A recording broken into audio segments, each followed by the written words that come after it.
Hello and welcome to In the Kitchen with Mommom. Today we're going to make wedding soup, and I have my daughter Dawn here. She's going to be the one making it. I'm going to be the overseer. Ready to roll? I'm ready. Let's get started. Okay, with this recipe in this video, we're going to start with making the meatballs because the broth is already made.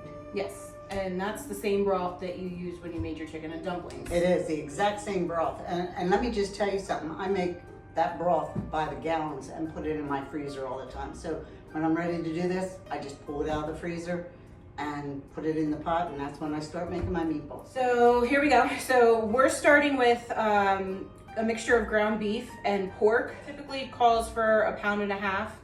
We got a little bit heavy on ours when we ordered it. So the rest of our ingredients are going to be a little heavy as well. But if you have just that 1.5 pounds, stick to what the recipe says for all your other ingredients that you're going to add in. We are going to add breadcrumbs. We're going to add Parmesan cheese. And we have an egg. We're going to crack that in a bowl so we get no shells. No shells.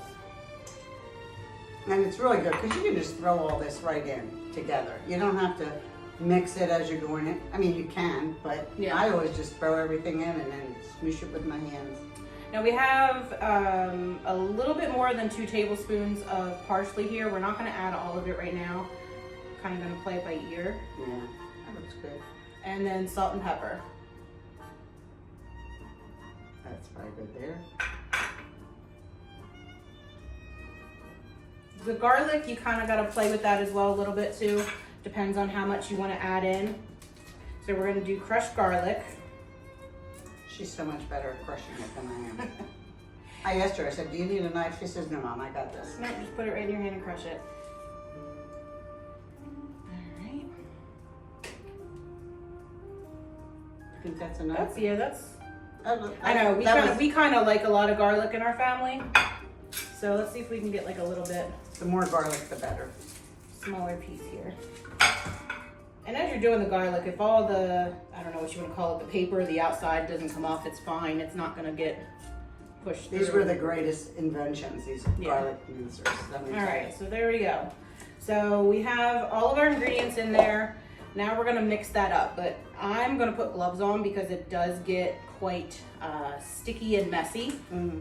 Okay, so now we're ready to get everything mixed. You're just going to slowly integrate all the ingredients, just kind of by folding it a little bit here. You don't want to have anything sitting on the bottom. Yeah. Sometimes the breadcrumbs and cheese can kind of get stuck underneath everything. You can tell sometimes whether you've added enough parsley or you added enough breadcrumbs.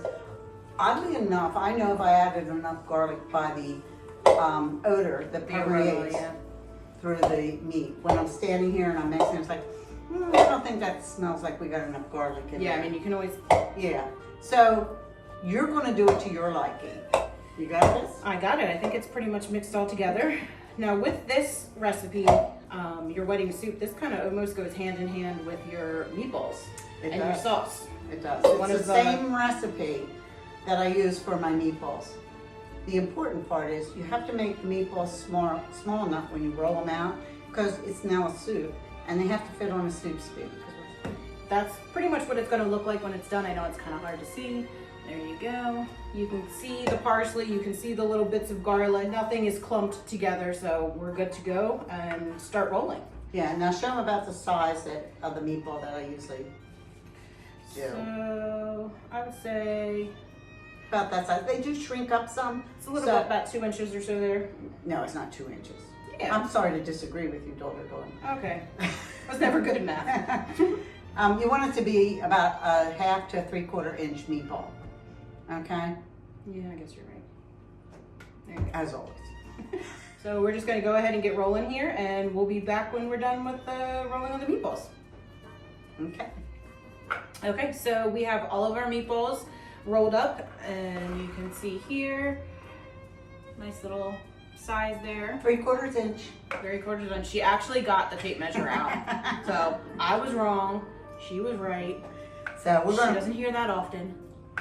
put them in the oven for about 15-20 minutes on 350. It all depends on your oven. Like I say at every episode, It depends on your oven. Everybody's is different. So keep an eye on them. After 15 minutes, check them. They might have to stay an extra 5 minutes or so. But you want them to be a little brown, not gray.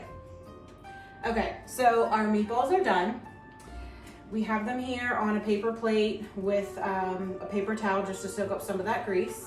So once that is done, we're gonna go ahead and add our meatballs and the other ingredients to our pot of broth here. So our pot is simmering, so we're gonna go ahead and add in all of our meatballs. Just be careful with splashback. We have frozen spinach that we're using here. Now, a typical Italian wedding soup does call for escarole, but us growing up, we didn't like that because it does have a little bit more of a bitter taste. So my mom switched to spinach. So we're sticking to that for this recipe, but feel free if you want to do the escarole, go ahead and do that. And then another change we have to our recipe is we use orzo instead of the typical Italian recipe, how that calls. We go ahead and put ours in when we make it al dente. You don't want it to cook all the way, else it's gonna just turn to mush when you put it in the pot and it sits in there. So al dente. And also typically we don't add ours in until right before we're ready to eat it, because the longer again it sits in there, mush, and that doesn't taste good. And if you're going to end up freezing your wedding soup afterwards, keep this out completely and spoon it in each bowl as people eat it. Because we're gonna add ours now, we're gonna get ready and eat ours at the end of this episode, so we can put ours in. But I'm not putting the whole thing in right now. Give it a nice stir. And then we're just gonna let the flavors meld together and it'll be ready to go. Okay, so our pot of soup is ready. Here we have it here. I'm just stirring it a little bit so you guys can see all the ingredients in there. And we're gonna go ahead and get ready and ladle that into our bowls. Dawn, can I ask you, show me Sure. how we shred the chicken? It's not really shredded, it's not Just too... kind of pulled apart. We just pulled it off the chicken like that. Yep. And that's how we like it Nice to and be. chunky, not too small. Yeah. Okay, so we are ready to go. We showed you a little video of what it looks like in the pot when it's all done. Now we're gonna just ladle it into our bowls. Maybe sure you get a little bit of everything in there. So one thing I do want to point out now, that in doing all these episodes, it has come to my attention that my children now know how to make most of these recipes. So I'm sure in the future, they will be making them at their house and enjoying them and inviting me over to have some. I'm sure that's how it's going to work, right, Dawn? Sure, yeah. So I have lots of people at my house all the time. We're gonna let it cool off just a little bit because it looks really hot and I don't want to burn my mouth. So I know we were talking about the spinach and all, but the orzo is what I use in place of the egg croutons. And it's the same reason. When my children were younger, they didn't care as much for the egg croutons, so I thought, well, I gotta put something in there. So I started with the orzo, and now that's just a commonplace in my house. It's orzo and spinach. Yeah. I know there's a lot of old Italians out there gonna say, that's not traditional wedding soup. It's not. It's Mommom's wedding soup. And we know that. So And we just have think it about Christmas every year. It's got to be there. If it's not Christmas. Oh, well, that's true. That's the first thing they go for. Another thing I want to add is that we always put freshly grated Romano cheese on ours after we put it in our dish. Oh my God. Yep, that's it. Perfect. I think we let it cool off just enough. Mm-hmm. That's Perfect. delicious. I want to thank you all for joining us. And I want you to know that the recipe for this wedding soup is in the end of the video. If you have any questions, I want you to email inthekitchenwithmommom@yahoo.com, and I'll be sure to answer them for you as quickly as I can. And be sure to share this video with all your friends, because I'm sure that once you make this recipe, you're going to want to share it. Also, be sure to like and subscribe. Next month, we're going to make cherry pie. I have my grandson who loves cherry pie coming. I'm going to have him make the crust and all. So it's going to be interesting. Now this is your last of the grandsons. Yes. The middle one. Yes, but it's the last of the grandchildren. That way all the grandchildren. that's true. Yeah. Thanks, and we'll see you then. Bye. Hello, and welcome to In the Kitchen with Mommom.